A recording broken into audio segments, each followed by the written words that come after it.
안녕하세요. HSK 전문 강사 김은정입니다. 이 시간에는 2월 HSK 4급 시험을 대비해서 대비 특강을 진행해 보도록 하겠습니다. 오늘은 독해 1부분을 할 거예요. 독해 1부분 할 때마다 제가 매번 말씀을 드리지만 4급, 5급, 6급이 다 빈칸 넣기가 있는데 4급에서 이걸 기본적으로 느낌으로 이렇게 문제 푸는 연습을 하지 마시고 원리가 뭔지 전략을 정확하게 잡고 가셔야 5급, 6급까지 응용이 가능하다는 거 생각하시면서요. 꼼꼼하게 강의 들으면서 진행해 보도록 하겠습니다.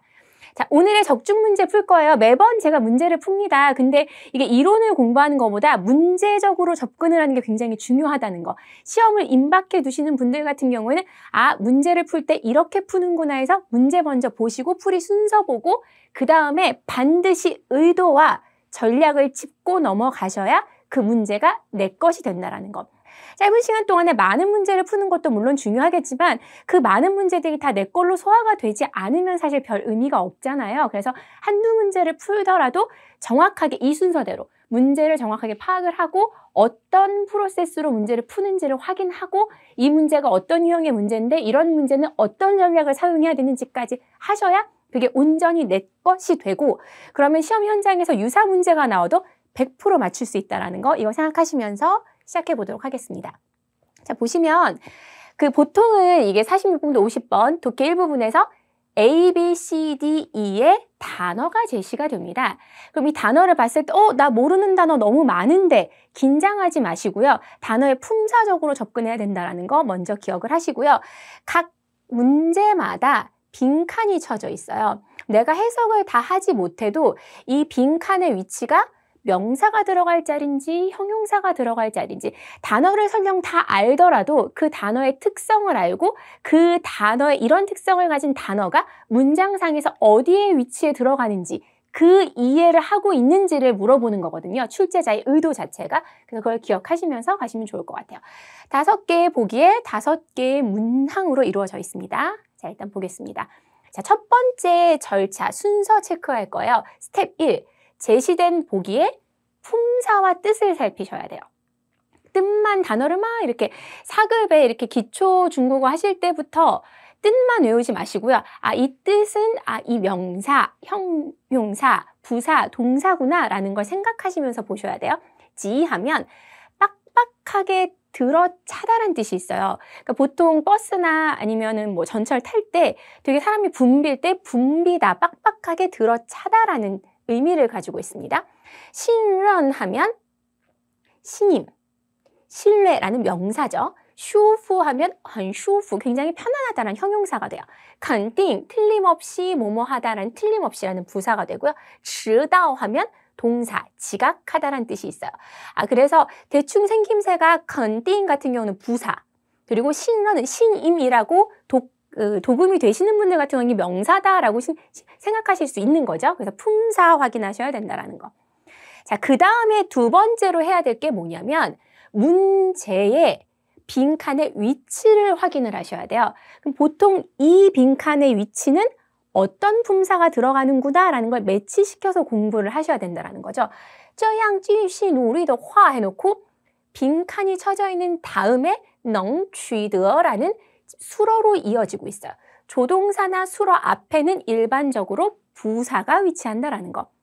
기억하시면 좋을 것 같고요. 对不起,昨天我看书看得太晚了,所以今天早上我才会. 앞에가 잘 해석이 안 되더라도 회라는 조동사 뒤에 빈칸이 비어 있으면 수러 자리구나. 그럼 수러가 될 수 있는 건 동사나 형용사가 올 수 있겠구나라는 걸 생각하시면 좋을 것 같아요.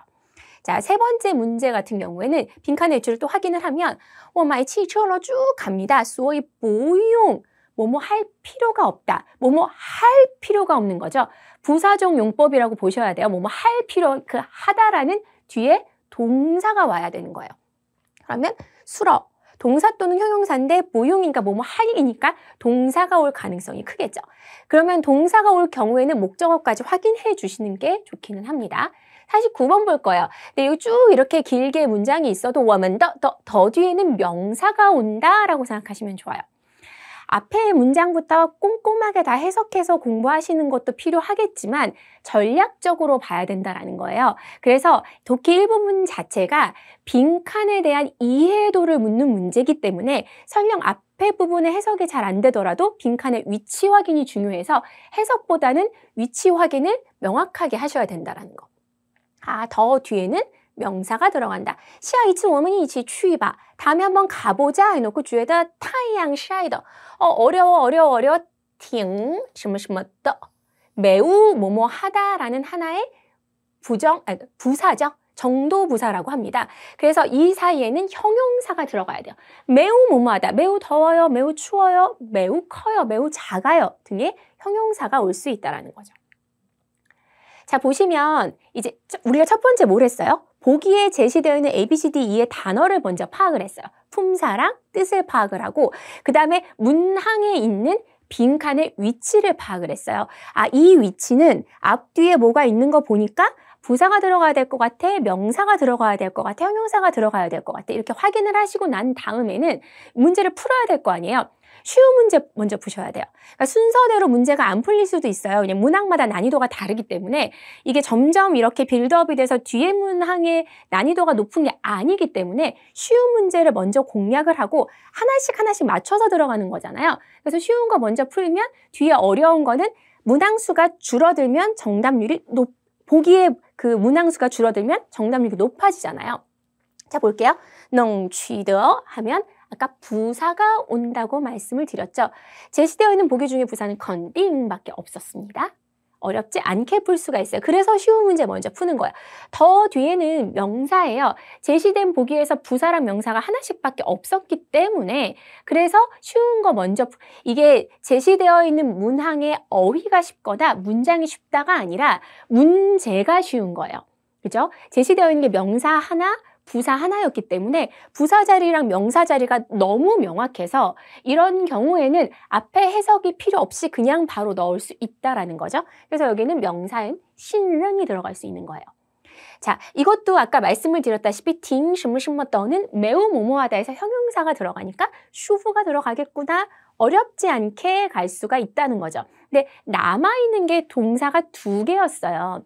근데 문항 2개도 남아있는 게 다 동사 자리였기 때문에 이건 내가 어느 정도는 맥락을 파악하고 해석을 해야 되기 때문에 이 5문항 중에서는 이 2문항이 좀 어려운 난이도의 문제였던 거죠. 자, 보시면 내가 뭘 너무 늦게 해서 책을 좀 어제 밤늦게까지 봤나 봐요. 그래서 오늘 아침에 뭐뭐 하게 됐어란 뜻, 迟到 앞에 원인이 뭐예요? 너무 늦게 해서 내가 오늘 아침에 지각을 했어 라고 갈 수 있는 거죠. 我买汽车了现在每天开车上班해놓고 所以 띠테가 지하철이에요. 앞서 말씀드렸다시피 지는 버스나 지하철이 붐벼서 버스나 지하철인 공공교통수단이 목적으로 올 가능성이 굉장히 크단 말이에요. 그러니까 둘 중에 하나만 알고 있으셔도 지각하다라는 걸 알고 있으면 지각할 필요가 없다가 이상하잖아요. 그죠? 뒤에 목적어가 나오는데 목적어가 전철을 지각할 필요가 없다라는 말 자체가 안 되잖아요. 그러니까 수러 자리는 만약에 뒤에 목적어가 있으면 목적어와의 호응 관계를 보셔야 돼요. 그러니까 예를 들어서 먹다라는 동사는 뒤에 음식, 먹을 것이 목적어로 오겠죠. 그러니까 뒤에 먹을 것이 왔기 때문에 먹다란 동사를 쓸 수 있는 거고 뒤에 만약에 장소의 목적어가 오면 뭐 가다라는 동사를 써야 되겠죠. 그런 식으로 해서 여기는 지가 된다라는 거. 자, 독해 1부분은 정확하게 출제 의도와 핵심 전략을 보셔야 돼요. 품사 위치 알아? 이 품사가 문장에서 어느 위치에 들어가는지 너 알아? 가 출제 의도입니다. 그런 경우에는 각각의 동사, 부사, 형용사, 명사가 어느 자리에 들어갔는지만 알고 있으면 되잖아요. 동사는 보통 조동사 뒤에 위치하며 목적어와의 호응 관계를 확인을 하셔야 되고요. 부사는 주어랑 수어 사이에 보통 조동사 앞에 부사가 많이 들어갑니다. 그다음에 형용사는 很真非常 오늘 배웠던 挺什么什么的 사이에 들어갈 수 있다라는 거.